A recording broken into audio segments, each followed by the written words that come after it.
just want good company. Whatever you are looking for, you'll find it here indeed, in meaningful mornings. Meaningful mornings. Meaningful mornings. Welcome to Meaningful Mornings. We've now been together for 3 weeks.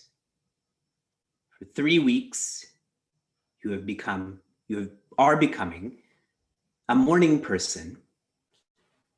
Do you think you can undo this?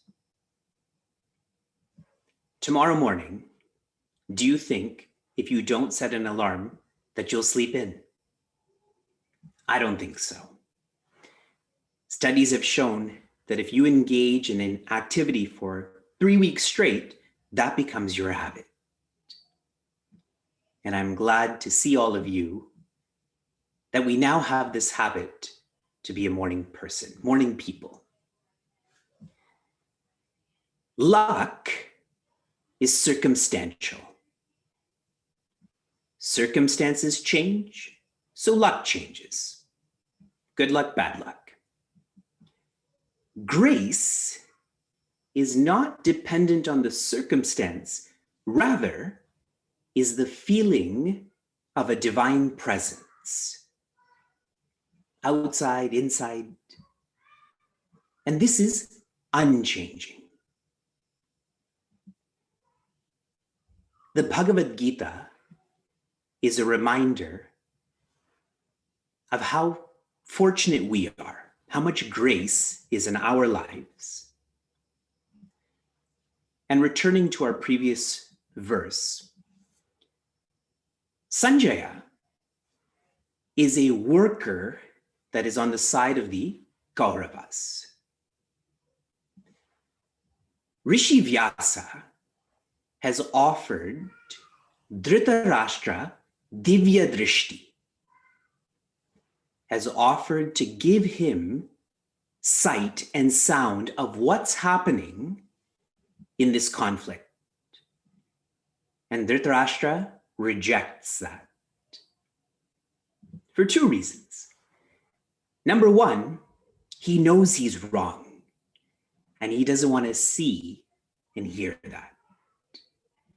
And number two, as I've shared with all of you, Divya Drishti is right thinking. One who has a habit of wrong thinking, even when right thinking is offered, they reject it. So this Divya Drishti was then offered to Sanjaya, again, who works for the Kauravas. And Sanjaya is the one who's narrating to Dhritarashtra what has happened in this conflict. The first verse is Dhritarashtra asking Sanjaya the remaining 699 verses is Sanjaya answering Dhritarashtra. From verse 2 all the way to verse 700, where he says, when one is dharmic, that is responsible, then the divine is with them. I'm referring to this as presence. And there is victory. We continue to verse 3. Pashyetam panduputranam acharya mahatim chamum vyudam drupada putrena tava shishyena dhimata. The first quarter. Duryodhana, having seen the army of the Pandavas, and here he specifically says, the sons of Pandu. Pandu is the brother of Dhritarashtra. See this choice language. Instead of saying, look, This is my family. These are my cousins. He's sharing my uncle's kids. There's no closeness there. He doesn't have this sense of oneness. Acharya Mahatim Chamum. Remember, he's speaking to Drona, and what he tells Drona is, look at this great army. Some details about Drona, sometimes known as Dronacharya. The word Acharya means the one who leads by example. Now, Acharya Drona is a master in combat. Not a master in life, but a master in combat. He is the one who has trained the Kauravas and Pandavas in combat. So is there a need for Duryodhana to say, look at this great army? Doesn't he already know that? Isn't he the one who's trained Duryodhana to see that? Such weakness of character is being shown in Duryodhana. And remember, Duryodhana is the icon for the ego. And this becomes more clear. Vyudam Drupada Putrena. Vyudam means formation. We saw this in the previous verse too.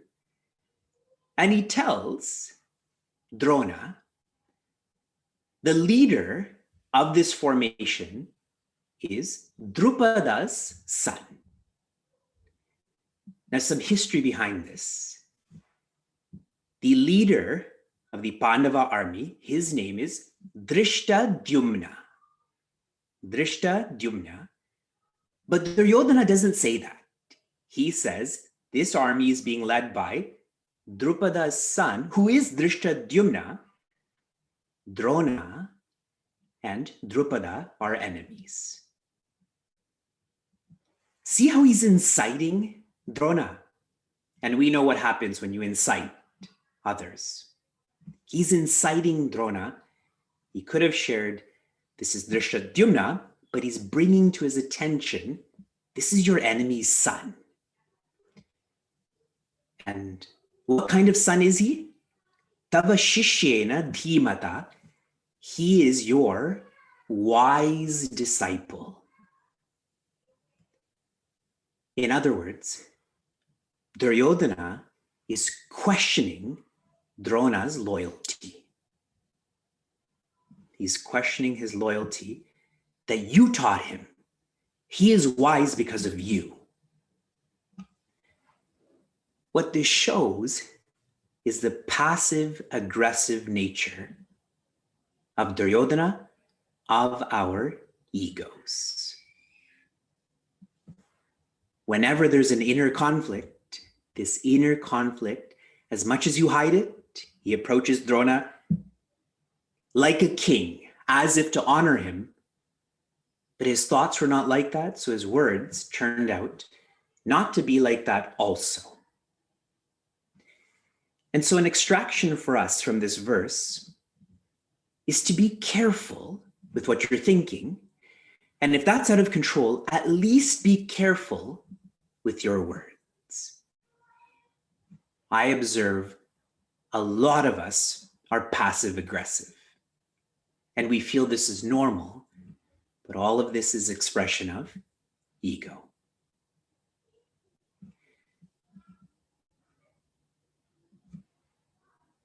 One of the commentaries that I had shared with all of you is Acharya Shankara's. He's a master of life, not just a master of combat. He doesn't start commenting or elaborating on these verses until chapter 2, verse 11.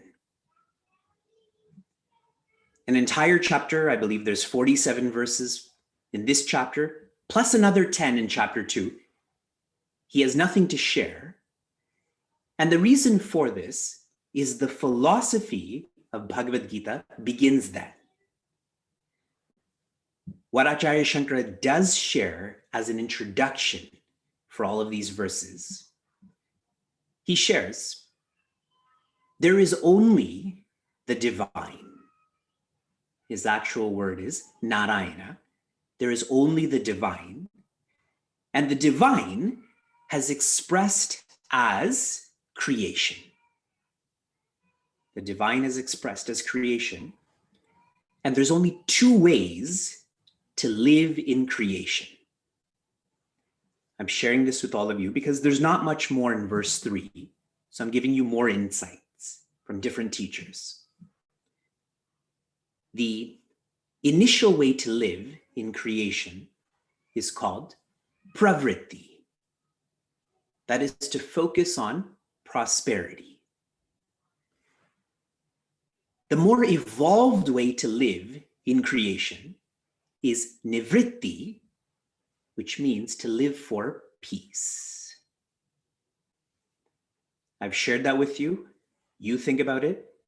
I will share more in our coming mornings. From inspiration to application, your application from a couple of mornings ago was to hide your emotions. How did that work for you? You may have done it for 3 seconds and then resumed back to whatever you're feeling. And those who know you well, they can see right through that hiding. Yes? And why I asked you to do this is you have to reconcile your inner conflict before you can reconcile outer conflict. You have to deal with your inner enemies for you to let go of any sort of feeling there are enemies outside of you. Your application for this morning.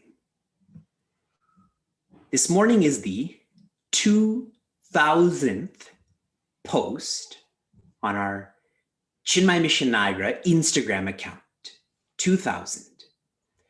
That means every day for almost 6 years, a teaching has been shared, a reflection adventure of the day. What I want you to do, starting today, and this is a forever rad, not just for the day, but a reflection adventure forever, is during the day, I want you to read this rad. Meaningful mornings, our mornings are balanced. Easy evenings, our evenings are balanced, but we get roughed up during the day. So read and reflect on these rads. So follow this account. There are beautiful images, beautiful teachings. Today's is from Sri Nisargadatta. And just to give you a taste of how deep this is, having never left the house, that is capital H, you are looking for the way home. Again, capital H. Do you know the implication of this rad? Good, you can tell me tomorrow after you reflect on this. All of this is in the chat for you. Shanti, Shanti, Shanti. Be safe, be sound, be serene, be happiness.